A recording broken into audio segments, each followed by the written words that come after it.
On the October 13, 1601, Peter Bach from Rosenberg holds an exuberant celebration at his residence in today's Hradzany Square in Prague. That's just in front of the main entrance to the largest medieval castle complex in the world, the Prague Castle.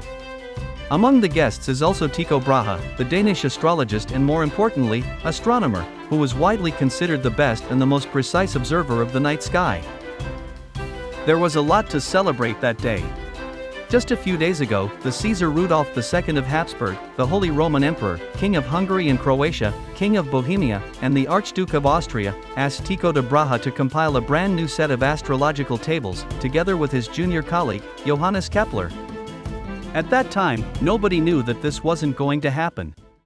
Shortly after the celebration, Tycho de Brahe fell ill, and after 11 days of high fever, on the 24th of October, 1601, Tycho de Brahe died, at his home in Prague. He left behind many great astronomical discoveries and inventions, and also, the mystery of his untimely and to this day not fully explained death. Tycho de Brahe was born in 1546 in Knutstorp Castle in Sweden, the first of 11 siblings. His father Ott was a Danish nobleman and statesman, who served on the Privy Council to the Danish king. His mother Beate was a Danish noblewoman, a member of the royal court, and a chief lady-in-waiting to Queen Sophie. When Tycho was only 2 years old, he was taken away to be raised by his uncle Jürgen and his wife, who were childless. Uncle Jürgen had a clear idea about the future of Tycho. Between ages 6 and 12, Tycho attended Latin school, and at the age of 12, he began to study at the University of Copenhagen. There, following his uncle's wishes, he studied law, but also studied a variety of other subjects and became interested in astronomy. Tycho likely received a thorough training in Aristotelian physics and cosmology. The bright future career in law, which was lined up by his uncle Jürgen many years ago, received a blow on the 21st of August, 1560, when Tycho observed the solar eclipse and was greatly impressed by the fact that it had been predicted, although the prediction based on current observational data was a day off. He realized that more accurate observations would be the key to making more exact predictions. Since then, he devoted more and more time to observation of the night sky, despite the displeasure of Uncle Jürgen. After Uncle Jürgen died in 1565, Tycho abandoned his predicted career in law for good, and he started devoting his time exclusively to his hobbies: astrology, mathematics, and most of all, astronomy. After the death of his uncle, Tycho inherits considerable wealth and he starts traveling. He meets renowned scientists on universities of Wittenberg, Augsburg, and Rostock in Germany, or the University of Basel in Switzerland, and he gathers knowledge in the field. The results of his obsession arrive shortly after. The first success comes in 1566 when Tycho observes the conjunction of Jupiter and Saturn and finds out that existing astronomical tables, which were widely used by contemporary scholars, were imprecise. At the same period, Tycho starts designing and constructing his own instruments, made of metal and very precise for their time. He also develops an entirely new type of sight, rendering the old widely used pinhole-style sight obsolete, and his observational measurements became much more precise as a result. At that moment, his measurements were 20 times more precise than those of any other astronomers at the time. Outside of his scholar's life, Brahe's life is wild.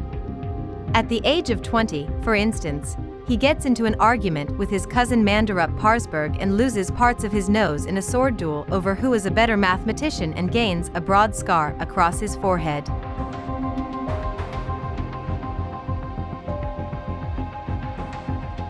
He wore a prosthetic nose for the rest of his life. It was kept in place with paste and said to be made of silver and gold. Danish and Czech researchers reported that the prosthesis was actually made of brass after chemically analyzing a small bone sample from the nose from the body exhumed in 2010. The prostheses made of gold and silver were mostly worn for special occasions, rather than everyday wear. The next shift in Tycho's life comes in 1571. Tycho's father's health deteriorates and he returns from Rostock in Germany back to Knutstorp Castle in Denmark. After his father's death, Tycho rises in fame, and King Frederick II proposes to him that an observatory be built to better study the night sky. The construction of Uraniborg begins on an island not far from Copenhagen. The earliest large observatory in Christian Europe, and the last to be built without a telescope as its primary instrument. Uraniborg was a place where Tycho Brahe could research and analyze his previous findings as well as explore new discoveries.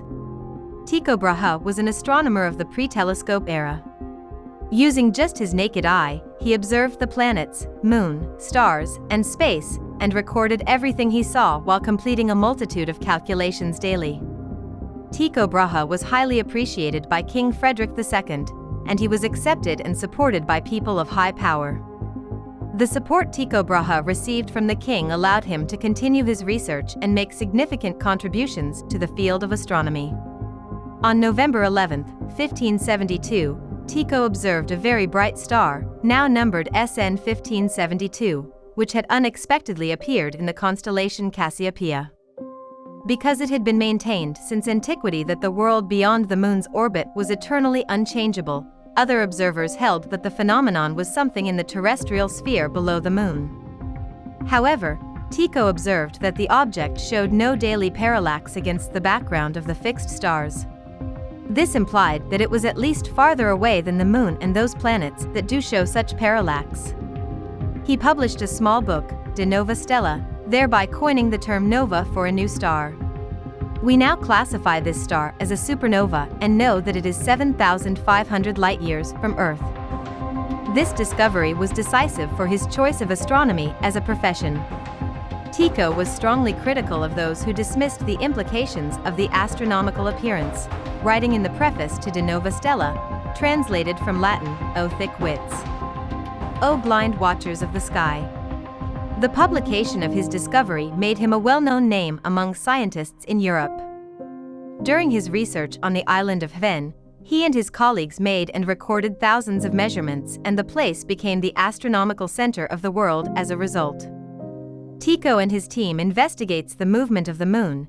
He disproves the widely accepted theory that planets are carried by crystal spheres on their way across the sky. Instead, they move freely through space. He creates a new geoheliocentric theory that places Earth at the center of the universe, around which the Sun and Moon are orbiting, while all the other planets revolve around the Sun. This theory has since been disproven, but it was very popular in its time as it tried to amalgamate Copernicus's unacceptable heliocentric theory with the dogmas of the Christian Church. In 1597, the idyllic life of Tycho is changing again as he falls out of favor with the Danish king, Christian IV of Denmark. He abandons Uraniborg and Stjernborg and leaves Denmark as more and more of his rivals stand up against him at the court, the government, and the church. Tycho doesn't prove to be a great negotiator as he angers the king so much that he is exiled from Denmark. For the next 2 years, he wandered all over Europe, until he was invited by Rudolf II, Holy Roman Emperor and Bohemian King, to Prague. Rudolf II knows about Tycho Brahe from his personal physician and astronomer, Tadeusz Hayek, who visited and befriended Tycho Brahe in 1590 on Hven in Denmark. Tycho Brahe comes to Prague with his spouse Kirsten. The Caesar grants him the position of the court astronomer along with a considerable salary and 3 of his residences to set up observatories.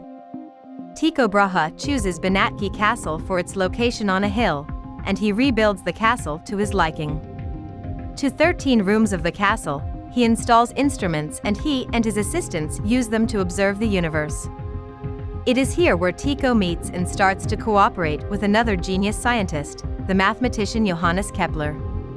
Both men knew each other from previous correspondence, and now, in November 1600, they finally meet in person.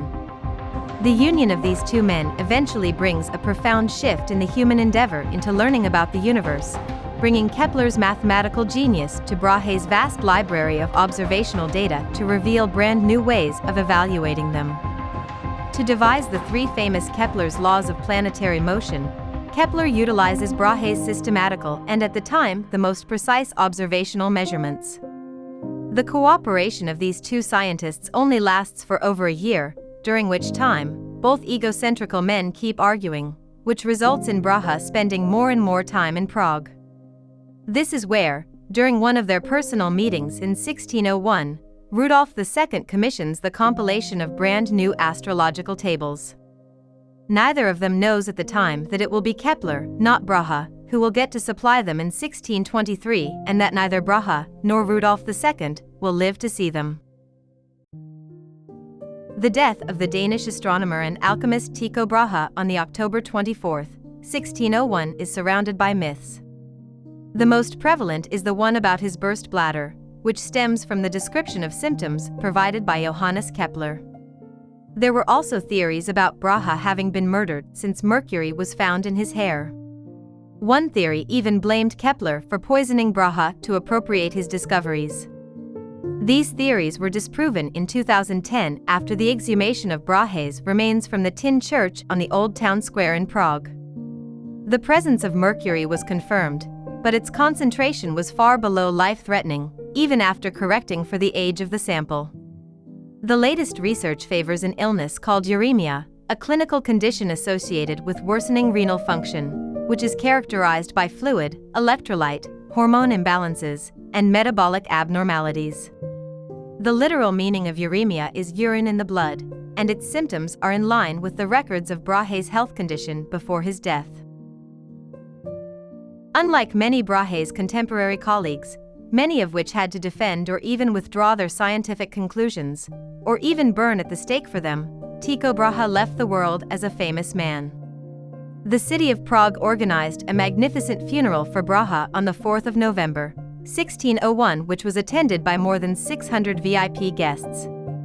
They said goodbye to a man who improved the precision of measurements of position and movement of celestial bodies to an extent that was surpassed no earlier than 60 years after his death by the invention of a telescope. For more episodes about the lives of famous, like and subscribe.